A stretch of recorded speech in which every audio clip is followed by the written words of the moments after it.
This video will show you how to replace the ignition coils on a Ford Transit-250. You'll have 6 of these, 3 along each side of your engine. Let's get into it. Okay friend, let's get started on our job.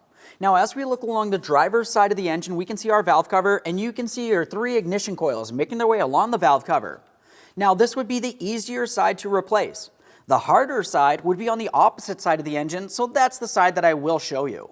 Along the passenger side of the engine compartment, we can see our washer fluid reservoir cap. We need to pay attention deep inside this area. We can also see our air filter housing and our air inlet tube. We want to separate the inlet tube from the housing. Use a 7mm or a flathead screwdriver to loosen the clamp just enough we can dislodge this.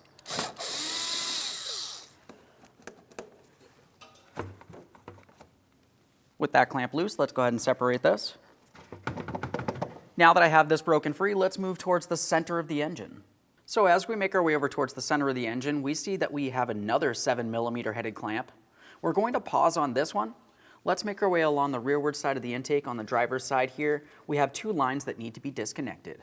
We'll start with the one closest to the front. Right where my thumb is, there's a small locking tab. I want to grab that tab. I'm going to carefully flex it to the unlocked position and we'll pull this out of place. So as far as this tab, I'm just grabbing onto it. I'm pulling it up, and then we want to pull it over so it's dislodged. You can see it moving now. Let's grab that line, pull it out of place. Just a quick inspection of that. We can set this aside. Let's move along to the next line. As for this connector, there's actually 2 squeezable tabs. There's one up along the top. There's a second one directly on the other side. So top and bottom. Squeeze the 2 together, and then pull this out of place. You can use some pliers if necessary. Just be careful not to damage it. That line looks good as well. Now we can make our way back towards that clamp.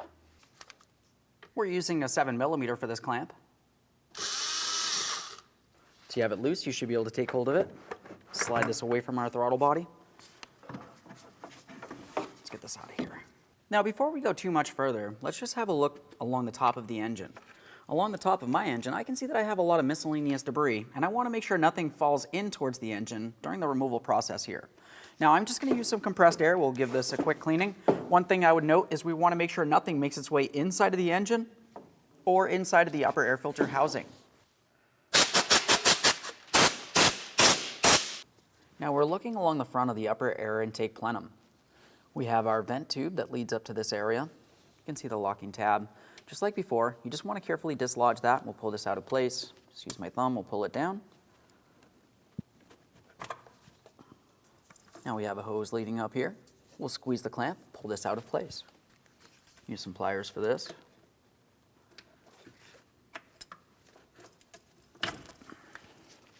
You may have to give that a twist to pull it out of place. We'll set that aside. Just underneath where that hose was, we have a small metal bracket. You're going to find that you have 2 8mm headed mounting bolts. For this, I'm going to remove the lower hardware. 8mm down here.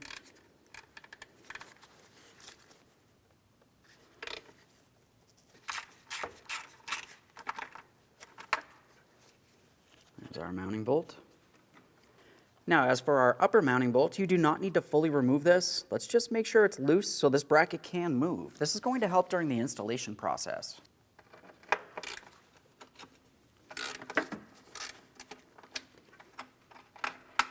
Perfect. Now we're moving towards our throttle body. You're going to find that you have an electrical connector along the forward side. We do have a red locking tab. As for this red locking tab, we just want to carefully pry it out of place. This does not get fully removed. It just gets slid back rearward as far as possible. Once you've done that, looking closely, you can see that there's a secondary locking tab. That red locking tab was preventing this from being able to be pushed in. Now, while pressing this in, we should be able to pull this electrical connector out of place. A quick inspection for corrosion. Now we do need to dislodge our wiring harness. This does have a mounting point down here. Just go ahead and pry that out of place. For this, I'm just using a trim tool. You can use pretty much anything as a prying device. There we are. Now that I have this broken free, I'm just going to bring it towards the passenger side of the engine, rest it down along the front. So we're making our way up towards the center area here. Now this is where we're going to disconnect another electrical connector, and then below it we will have an evap line. As for this electrical connector, it has a press-in tab. We want to press this down and pull it out of place. If you find you have a hard time squeezing this and pulling it out of place, you could carefully make your way along the other side, underneath the locking tab, gently pry it up. This one does feel like it's coming free. Pull it right out of there. No corrosion there, this is looking good. Let's make our way towards our next tube here. This is part of our evap emissions. Now, as far as this tube is concerned, there's going to be two tabs that are pretty much impossible to see until I have it dislodged. They're actually on the inboard side here. I'm taking hold of one, I'm pressing it down towards the center. The other one, I would do the same, essentially grabbing both, pulling them towards the center, and we should be able to lift this thing up. It's gonna come up towards us. You may be able to do this with one hand or two, it really just depends.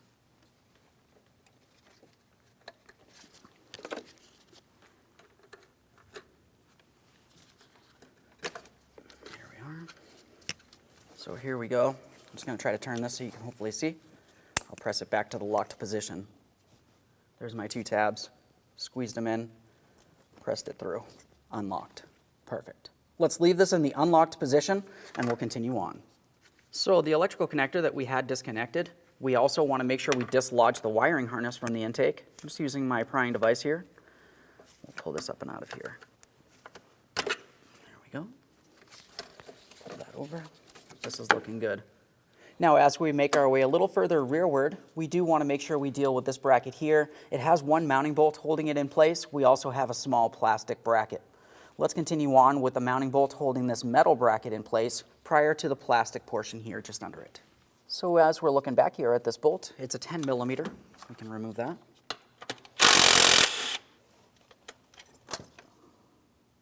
There's that bolt. Now we should be able to flex this. Let's get it out of our way. We're just going to rest it all the way over towards the driver's side. So just underneath that, as I mentioned, we do have a plastic clip. Now we do have two locking ears on this. You just want to try to squeeze the ears towards the outboard side, and you should be able to lift this tube up and out, just like I have here.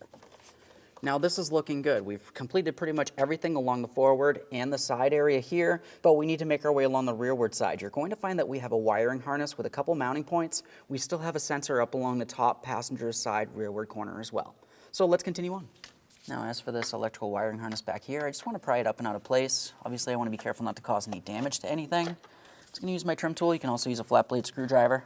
Now as you can tell, this plastic clip did break. This is common. I've seen this plenty of times.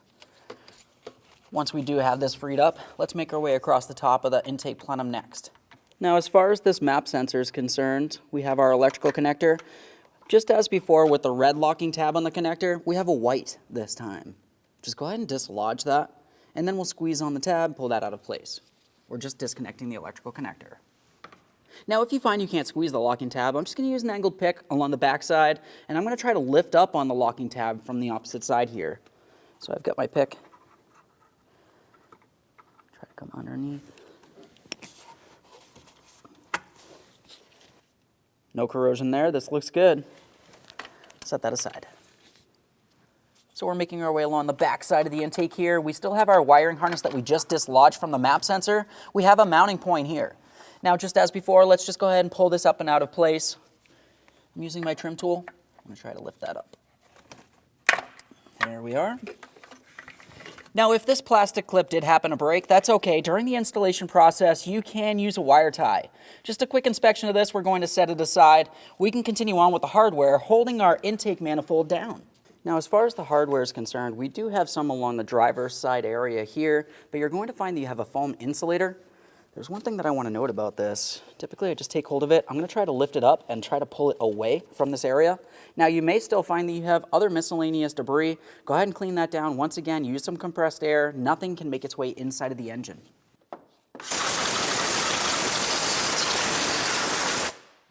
Now we can move along to removing all the hardware holding our upper intake plenum in place. You're going to find that there's 6 8mm headed mounting bolts making their way along the outer edge, and 1 8mm headed mounting bolt up along the top center.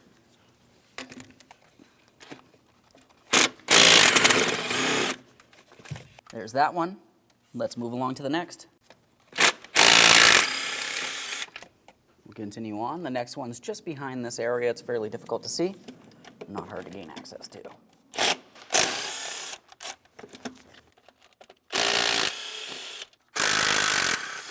That one's loose. Let's get the last one on the front corner here.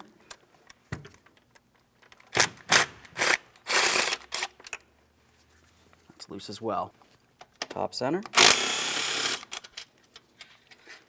Now, as for this top center bolt, you're going to find that it is considerably longer than all other bolts. Quick inspection of that will set it aside. Let's take hold of this. We're going to give it a wiggle and lift it up and out of position. Now, you may find that this is stuck down in place. Just carefully wiggle it. Make sure you have removed all hardware. Slide that up and out of here. Just a quick inspection of this. Let's set it aside for now. Before we go any further, let's make sure we cover this area. We will have to clean it down and thoroughly inspect during the installation process. For now, let's just make sure nothing falls inside of any of these ports, which would lead into the engine and can be catastrophic. This looks good. Let's continue on. And now at this point, the removal for your part is going to be the process no matter which side of the vehicle you're working on. So with that said, let's start by disconnecting our electrical connector leading to the ignition coil itself. We have a red locking tab. I want to try to pry that up and out of place. There we go.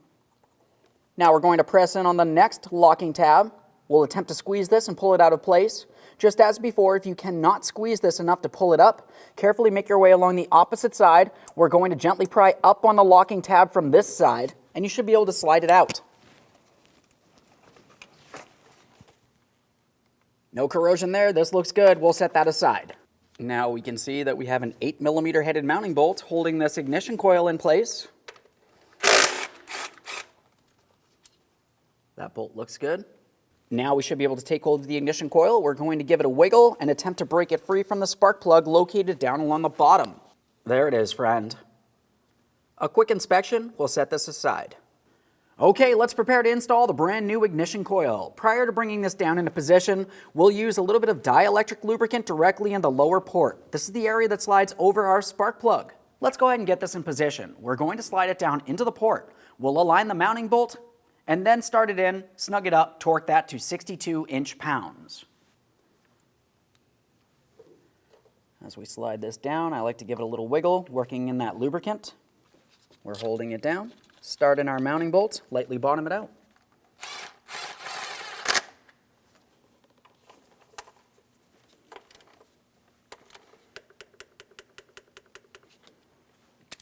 Let's double check, make sure that's secured. We'll continue on with the electrical connector. As for the electrical connector, we'll make sure we have the red locking tab in the unlocked position. Let's slide this in. Listen for an audible click, a light tug to confirm it's secured, lock it down. At this point, the process will be the same for all other ignition coils.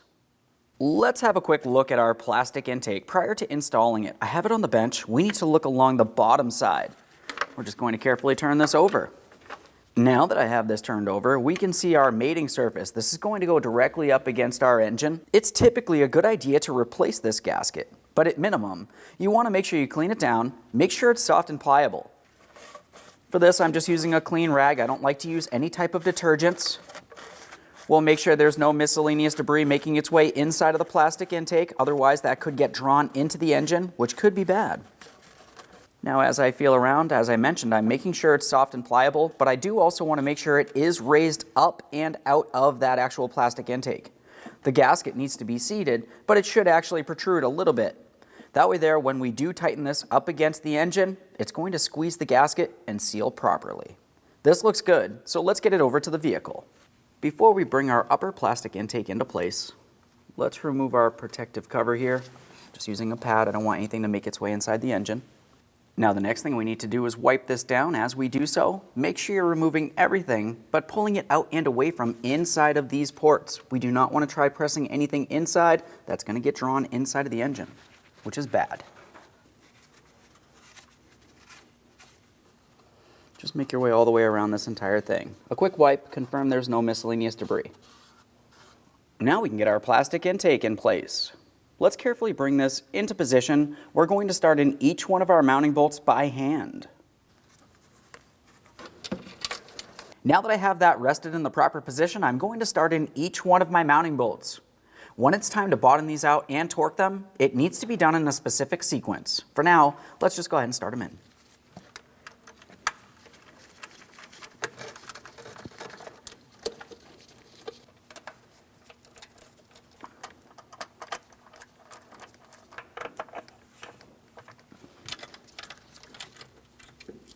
They're all started in. Let's go ahead and bottom these out, as I mentioned, in a specific sequence.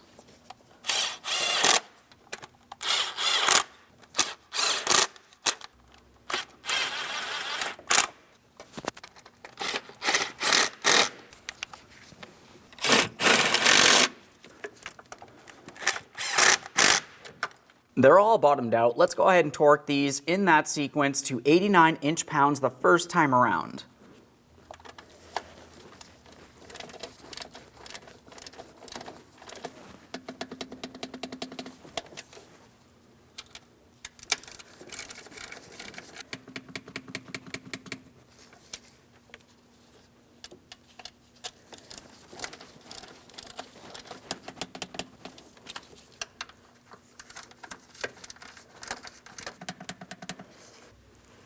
Fifth bolt all the way back here.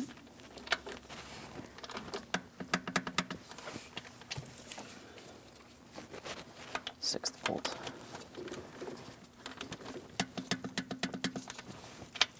Last bolt all the way in the front corner.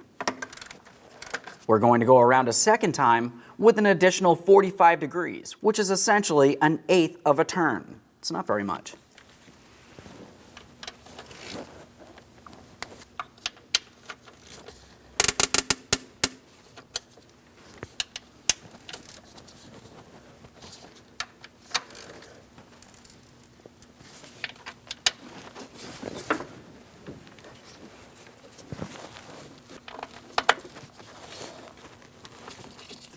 Last one up in the front here. Now along the front of that plastic intake, we have a bracket that goes from the intake down to the front of the engine. Down in this area, we have our 8mm headed mounting bolt. I'm just going to make sure I start that in and we'll bottom it out.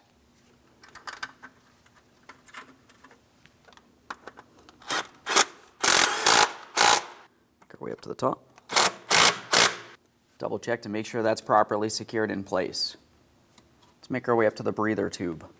Let's get our breather hose in place. We're just bringing this over. As I start pressing it, I like to try to press on my small tab here. That's going to have this in the unlocked position. We'll continue pressing it all the way in. Listen for an audible click. Double check to make sure the locking tab's properly secured and this does not fall out of place. Now, as we make our way over, we do have another hose that goes here, but we're going to wait on this. Let's continue on towards our throttle body. As far as the throttle body, we need to reconnect our electrical connector and secure the wiring harness. For this, we're taking the connector, press it in. Audible click from that, a light tug, lock it down, red tab here. Double check. That feels good. Now we're looking up at our purge valve here. Let's start with our line. Now this line will have to be pressed into this area, so I'm bringing it up. We'll start pressing it towards the valve. Once you have it pressed all the way towards the valve, lock it down with your green lock. Audible click. It does not fall out of place. We'll follow that line to its mounting point. That should sit inside of this plastic bracket. So I'm squeezing the line and the bracket together. Slide it right down in there. We have an electrical connector. Now, as far as this electrical connector and wiring harness, it would actually go underneath this tube. So I'm just bringing it under. We have one mounting point that would slide into this area of the intake. You can tell ours is damaged. That's okay. We'll continue on with that electrical connector. Line it up, press it in. Audible click, and it's secure. Let's bring this tube over. We're going to align it with our plastic intake. Just slide it on there as far as possible. Make sure you clamp it down in the original positioning. For this, I'm just going to use some pliers. Squeeze on those ears.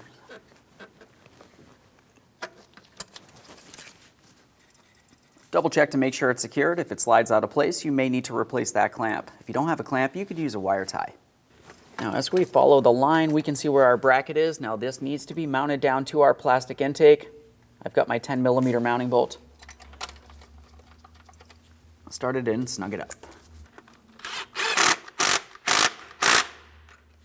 Let's make our way all the way to the rear of the plastic intake here. We have our map sensor. We're going to connect our electrical connector. For this, I'm just lining it up. I'll press it on. Audible click from that. It is secured. Lock it down with the white lock. Now, if we follow this wiring harness, we can see that it does have one small mounting point. This has to slide into the plastic intake. Now, as we follow this electrical wiring harness, we have one mounting point. So I'm just going to press this down into our plastic intake. It's fairly difficult to see the port. double check, make sure that's secured in place. Now let's get our air inlet tube in place. Slide this all the way down towards our air filter housing. Now we need to focus at that throttle body. When we install this inlet tube, it needs to slide all the way till it's bottomed out against the throttle body. You can see one locating tab here. If you were looking at the intake tube itself, you can see that has a small slot for that to fit into. Line it up, press it towards there as far as possible. Now while I hold that towards the throttle body, I'm going to tighten my 7mm headed clamp. Let's attempt to pull that off of the throttle body. It should not slide out of place. So we will have to make our way over towards the air filter housing, but since we're over here, let's continue on with the lines leading along the back side of the intake. For each of these, just line them up with their corresponding ports. You can't mix them up. One has a larger diameter than the other.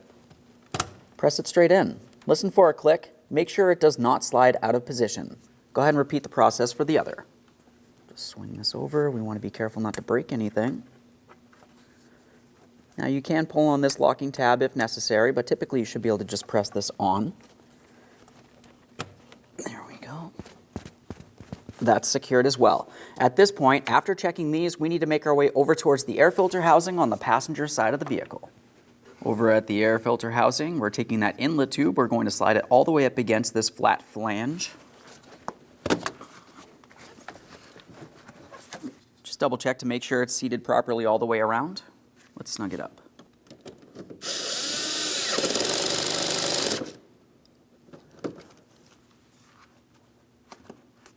Okay, friend, we finished our installation. The next thing you need to do is, if you had a check engine light, reset it. Start the vehicle, let it run. Make sure you have no misfire or running condition. After that, just go ahead and close the hood and take your vehicle for a road test. Thanks for watching. When only the best will do, demand TRQ. The only company that lets you view before you do. TRQ is committed to offering the highest quality aftermarket auto parts that are engineered for peace of mind. Thanks for using and viewing with TRQ.